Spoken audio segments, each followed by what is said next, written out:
The MMA fortune teller. The teller, the teller, the teller, the teller, the teller, the teller. What is up, you guys? Teller checking in for a Dana White's Contender Series episode. We're looking into week 6 of the current season. And once again, coming off a solid Dana White's Contender Series from last week. Very enjoyable fights. I'm expecting nothing but more of that to come tomorrow night. As I was looking into this card, not necessarily a lot of notable names going into this week. But breaking down the tape on some of these guys, of course, I'm expecting more action-packed fights, and we're gonna kick things off here with Patrik White versus Genaro Valdez. One thing I did notice looking into this fight card, there's a lot of guys that are coming off, a little bit of layoffs. Not some of these fighters haven't been as active as others, and we'll be talking about those specific fights. The main event. On paper, I would say this is a little bit more of a weaker main event than we've seen in some of the other previous weeks, but we'll see how the fight plays out. You guys, just to let you guys know, we're coming off a profitable weekend. We had an excellent Vegas 38 card. Just let you guys know that. If you guys are interested in my official plays, always know you guys can reach out to me for my pricing there. Just letting you guys know that. My email's below. My Instagram, follow me on all social media platforms. And with no further ado, we're going to get right into this card. Let's go. So first fight of the card is taking place in the lightweight division. We got Patrik White taking on Genaro Valdez. Genaro Valdez coming in as a pretty hefty favorite in this fight. He is right around that minus 400 range, even as high as minus 475, even up to the minus 550 range. So even money coming in on him as well during the past week or so. Breaking down tape on him. There's a fight that you could pull up him versus Hilario Porteles, and it's a fight taking place over in Combate. Combate, they put on some very, very entertaining fight cards, and there's a lot of promising talent coming from them, and the UFC's been definitely going after that. So you could pull up this fight here. Basically, from the footage I was able to pull from this guy, Genaro Valdez, this is a guy. He's not necessarily gonna fit that stereotype of just a tough Mexican fighter that likes to use the boxing. This is a guy that's really, he really likes to push the pace with his grappling. Every fight that I could pull up on him, this guy instantly wants to close the distance. He wants to get in on you and take you down to the mat and work his jiu-jitsu game. Coming off a rear naked submission victory over Edgar Diaz Guzman. But also a rear naked choke over Alan Bautista 2 fights ago. And you see him also working his ground and pound too, right? So some of the tape I was able to pull up, he was able to use his positioning very well in the mat to set up his ground and pound as well. So he's not necessarily just looking for submissions when he's down there too, man. He's trying to flatten you out and trying to work you there. So I do like the fact that he's very, very determined to get the fight down to the mat. It's been working for him as of right now. Now he's taking on this guy, Patrik White, fighting out of Alaska. Not necessarily too high on the Alaska fight scene, to be quite honest. I mean, he's 9-1 over there, but that doesn't necessarily mean too much to me. His last fight was about 7 months ago, and this is a guy that's coming off 3 knockout victories in a row.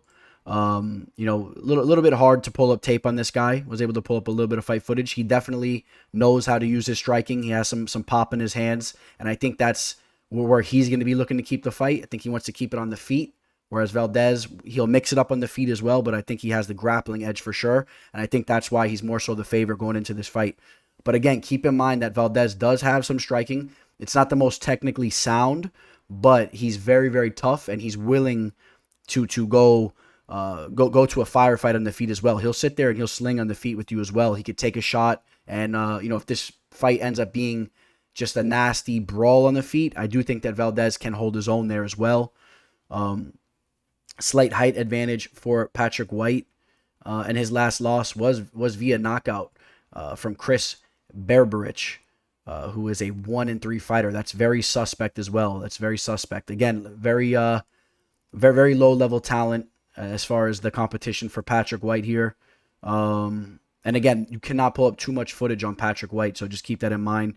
Genaro Valdez does have some fight tape there on YouTube, and I've decently liked what I've seen from him.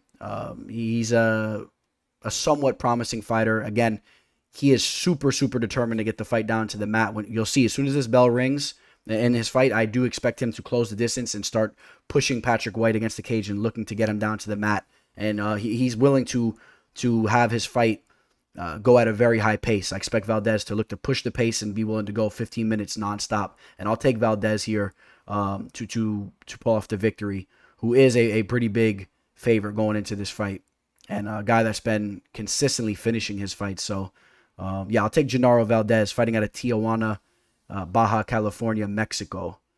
Should be a good one. We'll see how that fight plays out. Bumping up to the light heavyweight division here for this next fight. We got Joseph Holmes, the ugly man, taking on Shonte Barnes. Goes by Shine. One thing that did stand out to me right away when I was looking into these guys is that Joseph Holmes has a very big height advantage. He's 6'4". He's going to have a 5-inch height advantage. He has almost an 80-inch reach. We don't have a reach for Shonte, but I do think that Joseph's reach is definitely going to be longer there. Expect a nice reach advantage. Looking into, some of his fights you could pull up on YouTube, this is a guy that does actually know how to use his range there. He throws front kicks. You see him pumping the jab. It's not necessarily that impressive. But again, look at this fight that you could pull up here. This is back in 2018. So we're talking about 3 years ago. So you expect to see major strides in a guy like this is technique and the speed of which he strikes at. So don't necessarily judge him on this fight if you do pull it up. But I do like the way that he was using his range in that fight against a much smaller opponent. Shonte Barnes. Shonte Barnes is a guy, a tricky southpaw. Doesn't look that bad on the feet. This is also a guy, doesn't necessarily look that good there either. But, again, you're looking at fights from him from 2018. I expect to see growth there as well.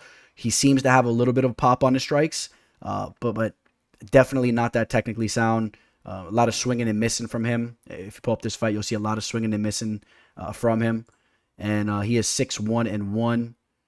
Showing a little bit of diversity. Has a guillotine submission there over Nicholas Blazer. Knockout there. And coming off 2 other knockout victories. And, real quick, though, take a look at the level of competition of his opponent. 13-17 was his previous opponent. 15-90. Fighting guys 0-6. So fighting very, very low-level opponents here. A little bit surprised, that the Dana White's Contender Series shows is going after guys like this. There's not any other guys out there that have a little bit more promising records, but I guess that's what the scene's looking like right now. And, Joseph Holmes, his last fight was over in LFA, which is a good thing. LFA, a very promising fight promotion. So, he's had some eyes on him. He went in there, he delivered with the rear naked choke, coming off 2 rear naked chokes. So also showing diversity with the ability to keep it at distance and strike on the feet, but also showing grappling abilities too. There's a reason why he's a big favorite going into this fight. I'm going to back him as well. He's right around that minus 400 range. I do expect Joseph Holmes to be the better fighter going into this fight from what I'm able to pull up, but there's a lot of X factors going into this fight. The fight game's crazy, and like I said, there's a lot of X factors. We've seen that on the show at times. When we don't really have a lot of footage of guys, or there's been a good amount of time in between fights, you don't know really what you're going to get from some of these guys. But Joseph Holmes seems to be the more promising fighter. You could pull up tape of him in some boxing type matches as well. He definitely has experience with his hands, even though he can grapple as well. I'll take him to win the fight there. And yeah, that should be a good one. Second fight of the card, 2 big boys throwing down, 2 guys that are just trying to groom themselves as professionals. Not a lot of fight experience behind them. I would be pretty surprised if one of these guys shows up, looks spectacular, and gets a contract. Just based on their resumes right now, are these guys really UFC caliber type of fighters? We're going to find out tomorrow night. Let's see how it goes. But again, I got Joseph, the ugly man, Holmes, to win that fight. We got a bantamweight matchup of Joshua Wide Open Weems taking on Fernie Garcia. How you like that name, Fernie? Would you be okay with that if you were named Fernie? Comment below. No disrespect to everyone that's listening to this right now that's named Fernie. I don't expect there to be too many of you guys out there. But, I would be a little annoyed if I was named Fernie. But, hey, don't tell that to Fernie because he'll probably whoop you up. I mean, he is a professional fighter, so he can get away with the name like that. But, yeah, this fight seems like it'll be an entertaining fight here. Pulled up fight footage on both these guys. You can post them up on YouTube.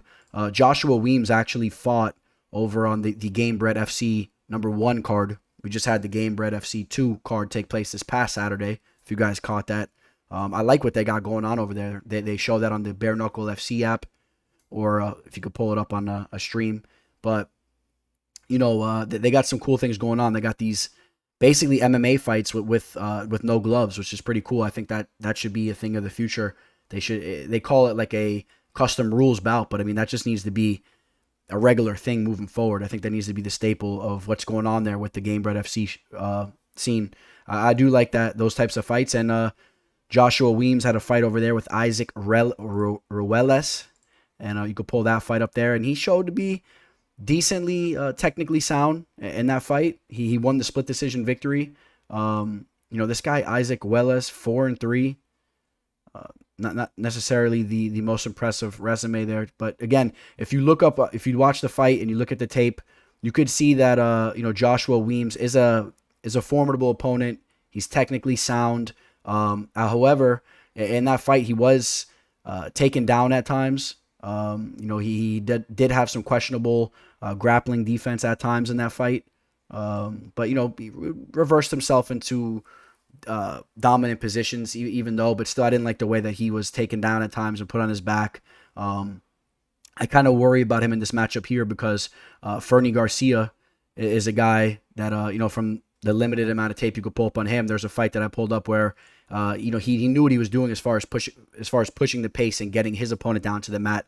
So I wouldn't be surprised if Garcia has the edge there as far as the grappling. I could maybe more so see Garcia on top. Decent hands from Garcia. He could hold his own on his feet as well. It might actually play out pretty closely on the feet though. I do see why Garcia is the favorite going into this fight as well. So, I am going to side with Fernie Garcia.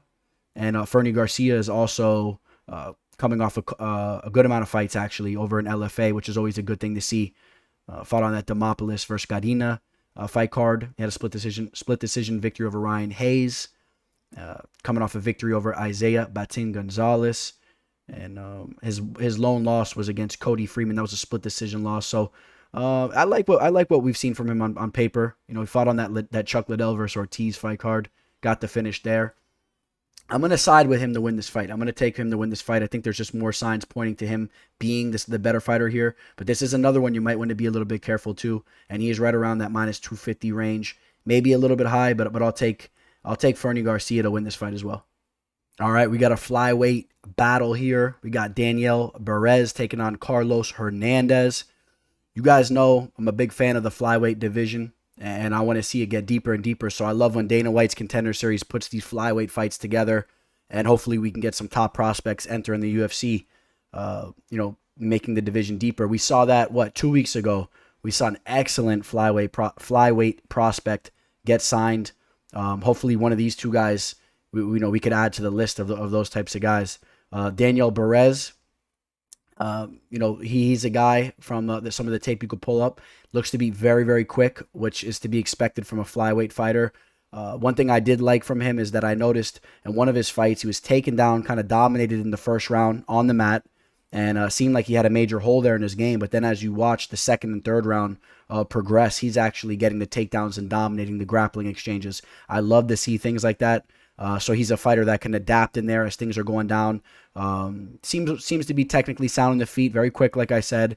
Not necessarily, the most impressive fighter I've ever seen on the feet. But again, he's definitely capable. Now, Carlos Hernandez, this is a guy, only 7 professional fights. This was a guy that was very tough to actually get a substantial amount of fight footage on. Matter of fact, if you look up his name for MMA fights, you're gonna have to weed through a bunch of different Carlos Hernandez's that fight professionally or even if they're amateurs, but a bunch of MMA fighters named Carlos Hernandez.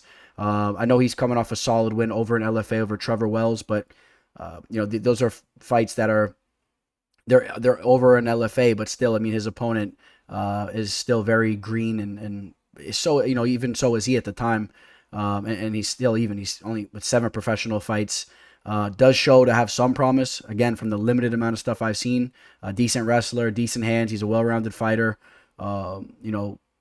Shown to be able to go out there and submit guys. What 2 rear naked chokes in a row over there at Hoser Fight Club, taking out Chance Wilson and Matt Brown. I think that Carlos Hernandez, if he's going to be able to take this fight, I think he's going to have to have that edge with the grappling, and I'm not sure if he really is. Like I said, Daniel Berez, although he showed signs of having some holes there, he's actually more decent on the mat than was to be expected. Saw him throwing together a nice Darce choke, almost pulled off the finish there with the Darce. He has, 16 professional fights compared to Carlos's 7. So, I like the edge there as well as for experience. He's older. He's 32, but by no means, too old. He's right there in the prime of his career. I'm going to take the Spaniard here. I like Daniel Perez. And again, if you want to watch a pretty cool fight with him, you can check out Daniel Barez, versus João Camilo. You can get that full fight there. And, take a look at some of the level of competition. That was his last fight too, so that's good. We got to see what he looked like as of recently. But again, we talked about some of these fighters with the layoffs. That fight was 2 years ago. I'm sure COVID had a big impact on a lot of these fighters having those layoffs. And that fight, that split decision victory, was back in 2019, so about 2 years ago. But against an opponent that's 6-3. The victory over Ivan Hernandez Flores, 10-2-1. Some guys with decent records. Ryan Curtis was undefeated at the time. And then Carlos Hernandez, his last fight was a little bit more recent. Was at the end of 2020, so about a year ago. And besides the Trevor Wells fight, not really overwhelmed with any of these matches that he's had. I got a lot of opponents that are very, very green. A lot of guys just dipping their toes in the sport as professionals. So I like Daniel Barez. I think that there's some more potential there. I think there's some signs that point more to him being the better fighter here. But again, this is a tricky one. The betting odds right now, just about even with a slight lean on Daniel Barez, probably based on those factors that we talked about here. I'll take Barez to win that fight. And with no further ado, that's going to take us to the main event of the card here. All right, guys, we made it to the main event. Please hit that like button if you guys have not already, and subscribe to the channel. Always highly appreciated, man. Very, very much appreciated. In the main event, we got Shimon Smotritsky. That's what I'm going to go with. Taking on Mike Malott. We got the Israeli fighter versus the Canadian fighter. Again, we talked about guys coming off long layoffs. Mikey Malott creeping up on about a year since his last fight. Not too long ago for Shimon, but yeah, 8 months ago. I mean, I guess depending on how you look at that. But not the most active fighters. Shimon Smotritsky, again, fighting out of Israel, fighting out of Holland, Israel. To be quite honest, I'm not necessarily crazy about the Israeli fight scene. There's a couple guys that have been out there. What's his name? Galazi. I know the father and son duo that fight over in Bellator. If I'm being quite honest, I was never really too high on their skill sets. There was a couple other guys that came through the UFC. One guy got flying knee knocked out. I don't know if you guys remember that fight. That was a long time ago, about 8 years ago. He went over to Bellator as well. I know Bellator puts on these little promotions in Israel once in a blue. And they're trying to get that fight scene going over there. But it's not on that level as of right now. I know there's a lot of people backing them and what they're trying to do. So you're going to try to get them to push fighters like this. Shimon Smotritsky is undefeated. But if you take a look at the guys that he's going out there defeating, and if you're watching the fight tape, I'm not impressed. You could pull up his fight against Martin Levy. I mean, I just don't think that these guys are really on the level. And again, that was over in Bellator. Like I said, Bellator, always, working with Israel over there, doing promotions and whatnot. I don't know if we'll see that in the near future. Maybe we will, but a lot of these guys, a lot of his competition here are Israeli fighters too. Then you got a guy, Mike Malott, Canadian fighter, at least, a guy that's been in there with guys like Hakeem Dawodu. I mean, that's a top level UFC fighter in the division, and a guy that is one of the best Canadian fighters in the game right now. So that's a good sign that he was in there. The only unfortunate thing is that he was knocked out in that fight. You can pull that full fight up. He had moments in that fight where he looked decent. Mikey Malott, he's a tough grappler. Definitely showed that he's competent with his grappling and whatnot. And so that was a good thing there. But he ended up getting clipped on the side of the ear and took his equilibrium off, and he got knocked out. But again, how do you think a fight between Hakeem Dawodu and his opponent Shimon Smotritsky would fare? I think Hakeem would probably finish him in the first round. Here was that fight with him and Martin Levy.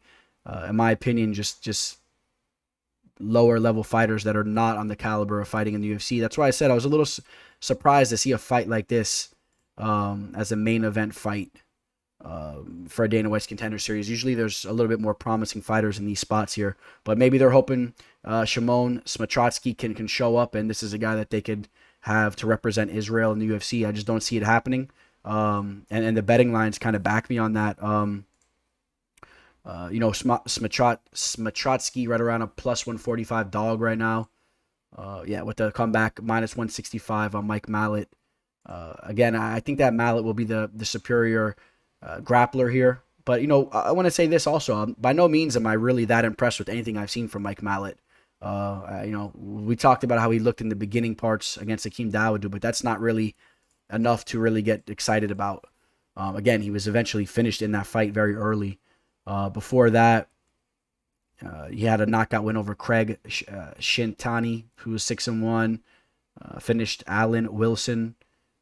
Finished John Williams, who has a losing record and has an armbar victory. So, at least he's going in there and finishing these fights. Hopefully this will be an exciting fight where maybe he can get the finish on Smotritsky. As far as how they fare physically against each other, we have an inch reach, a 1 inch height advantage for the assassin Shimon. We don't have a reach on him here. The last weight they had for Shimon was 170 pounds, with Mikey Malott, of course, at 145. So, this is a welterweight fight. I think that Mike Mallott's going to be the smaller fighter, and it kind of makes sense here. Mike Malott putting in some work at Team Alpha Male. I kind of suspected that they were going to try to give this guy Shimon a spot here, and I think that's the route they're going. He's the bigger fighter here, and I think they're going to try to give him that edge, and hopefully he can pull off a victory here, and they could sign him. But I'm still going to say he loses, even though he's the bigger man. And I'm going to say Mikey Malott takes this fight. Again, I don't know. I like the fact that Mike Mallott's also put in to work with Team Alpha Male. That's a good sign, but I don't know. We'll see how this fight plays out. Again, out of all the Dana White's Contender Series cards I've looked into, this one was probably one of the more lacking, one of the more least exciting, but you guys know how it goes. That doesn't mean anything. These fights can all deliver just as much as they usually do. But again, we're going to roll with Mike Malott, Daniel Berez. We're going to take Fernie Garcia, Joseph Holmes, and Genaro Valdez to win the fights here. But be wary with this card, guys. Be careful with your money. Don't be throwing a lot of money into a card like this. In my opinion, I didn't see anything that really stood out too much to me. So just be careful, guys, all right? It's going to wrap up the fight card here. What else we got? That's about it. Oh, we're going to have this weekend's card, the UFC card. We got a nice one. Marina Rodriguez taking on the one and only, name slipping my mind right now. How can I forget her? I was just watching some tape on her too, man. My brain's scrambling over here. Give me a break over here. The jiu-jitsu champion, the Brazilian girl. I'll pull it up for you guys real quick. Mackenzie Dern. How can I forget Mackenzie, man? Mackenzie's been looking amazing. That's actually an excellent fight. It's an excellent women's fight. I'll have that full prediction video coming out to you guys here later tonight as well. All right, guys. Thanks as always for tuning in, and you guys will be hearing from me very shortly. All right, guys. Signing out. Teller. The MMA fortune teller. The teller. The teller. The teller. The teller. The teller.